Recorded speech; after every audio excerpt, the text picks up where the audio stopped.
So sleep patterns all messed up, and to be honest with you, just as a form of distraction, um, not just as a form of distraction for myself, but also because of kind of like my,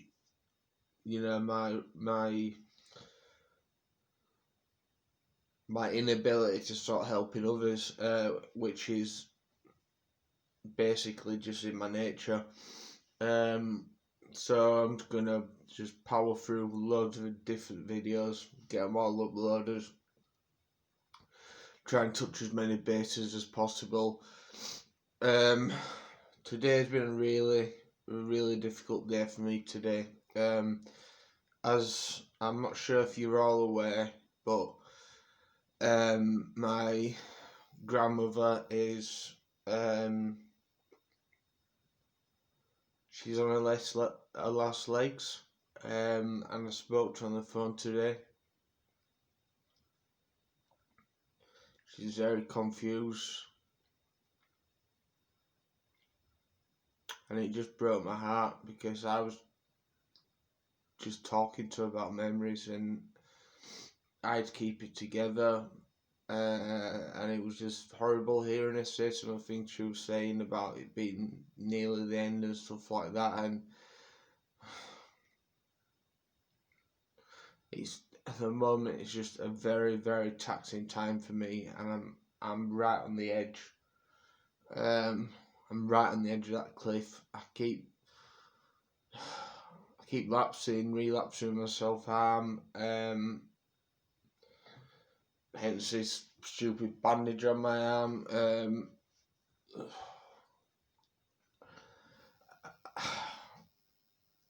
I'll be honest with you here, and this isn't meant in a negative way. I just can't ever see a day where I won't self-harm. And I just think to myself, what is wrong with me?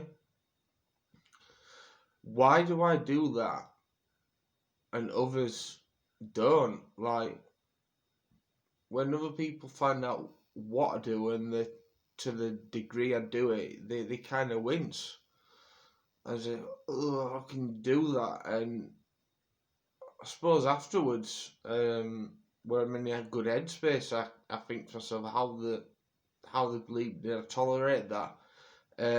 But I think my pain, I've always had a high pain threshold anyway, but I just think it's got more and more, and I think that I have sort of drawn back on a lot of my coping mechanisms, but that can only take you so far. And I really am on a knife edge at the moment. My primary nurse is in tomorrow, so I'm going to speak to him and let him know how I'm feeling, especially after coming off the phone today. Excuse me, with my grandma. Yeah, it was just soul destroying. And there's just always that constant, I won't say need need to self-harm. Excuse me again, must be that, all the acidity levels in that energy drink.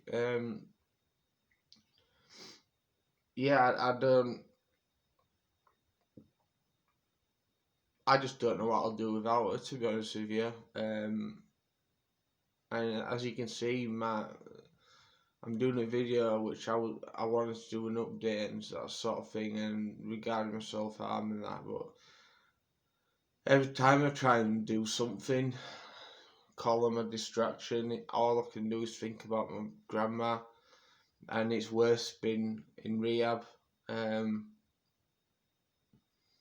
In hindsight, institutionalized for 3 years, without it sounding like I'm worse off than other family members, they can see it face to face. I just really wish I had that opportunity. I really do. But this is why I keep reminding her of all the good memories we've shared, so that she can take them forward into each day, because it is a case of days or weeks now, and I can't believe I can't believe I'm actually saying that out loud. I don't know what's going to happen when it does happen. I don't know how I'm going to react. I don't know if I'm going to just crash. Whether I'll be able to come, if I do relapse again with self-harm, will I be able to come forward this time? There's a lot of unknowns, and there's also a lot of unknowns there for my family. They're going to be worried about me, rightfully so, because I've got a very good, strong family network. And as for, I don't know, just getting day by day to day, it's getting harder and harder by the day.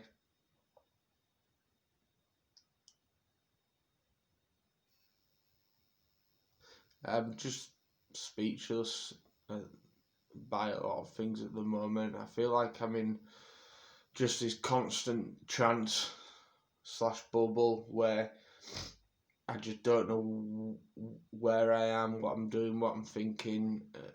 I think my mind is just that far away from myself with my grandma that I've kind of just not really identified my own need to take care of my own mental health, which comes second by an absolute country mile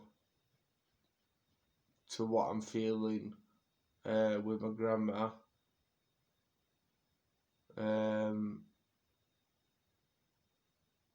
So it's just one of them things, really. And when I say one of them things, I don't mean it in a nasty way, like it's one of them things that just happens in life, because it's one of them things what just happens in life.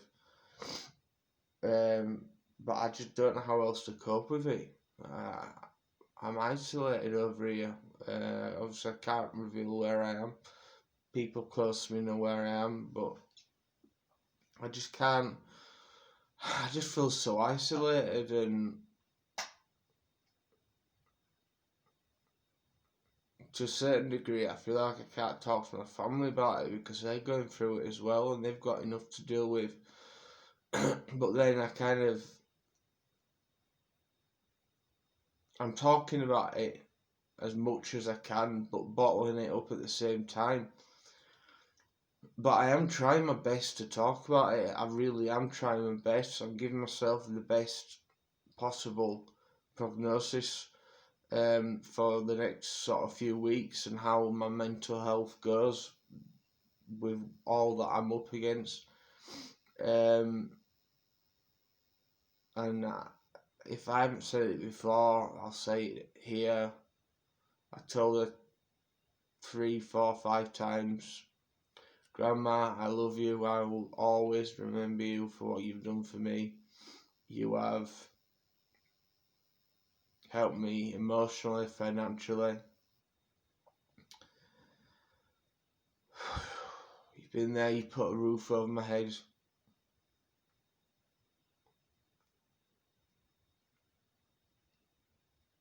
You've stuck up for me when I probably didn't deserve it.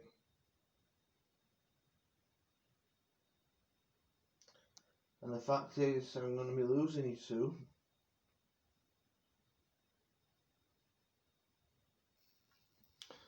And I was just top of the garden earlier on, having a roll up, and I was thinking about it, the fireworks are going off, and I had tears in my eyes. I couldn't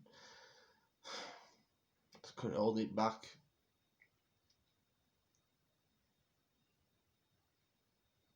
She's one of my best mates, my grandma.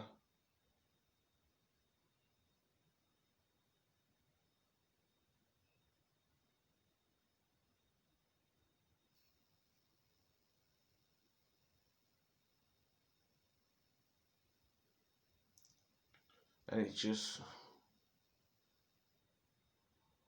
I don't know, I'm just lost for words really, I suppose.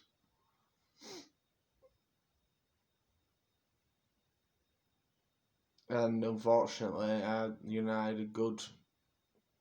had some good moments without resorting back to my normal self-harming behaviours, but it seems to be the only thing that seems to be taking the edge off at the moment. And I'm not advocating anybody to do it. I'm trying my best not to do it, but sometimes I'm in my own brain. I get pushed past a certain point, and it's going to happen.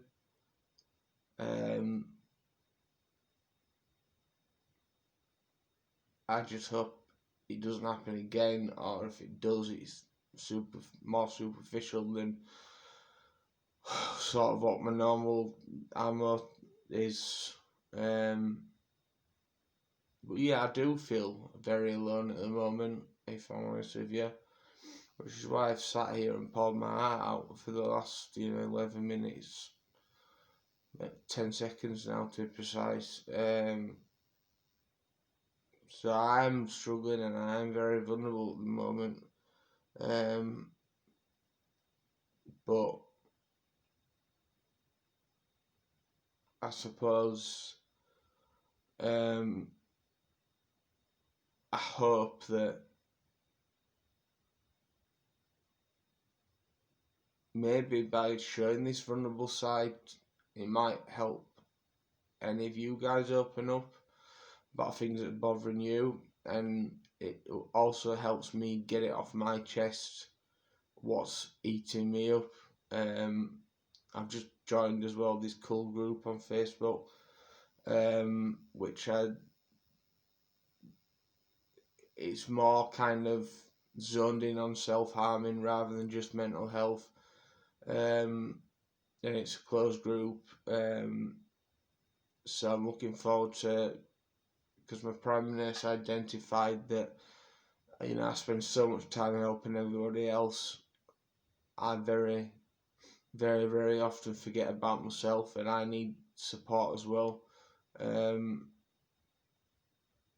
And maybe it's something that through pride I haven't wanted to admit, but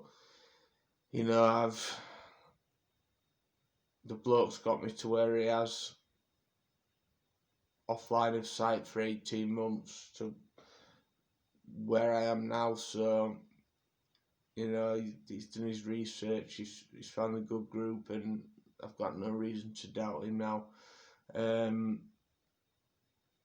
So yeah, my only wish is that when she finally does pass, my grandma goes peacefully and she's in no pain. That is my only hope and my only wish. On that note, I'm gonna cut this video because it was just a brief update on sort of my mental health and kind of where it is at the moment. I'm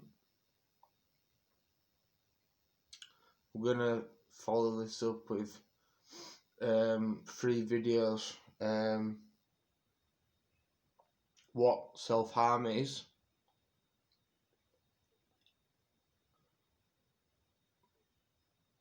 why in a nutshell people do it,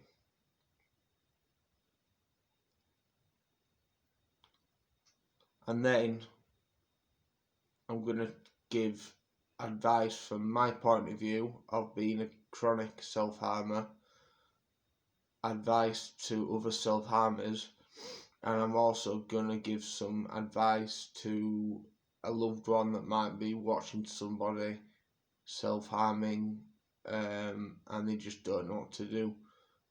So anything I can do that's productive, that can help, I'm sure my grandma would want me to carry on trying to make that difference. So I'll say it again, and I'm going to say it at the end of every single video. I love you, grandma. Right, people, until next time, I'll see you later. Bye.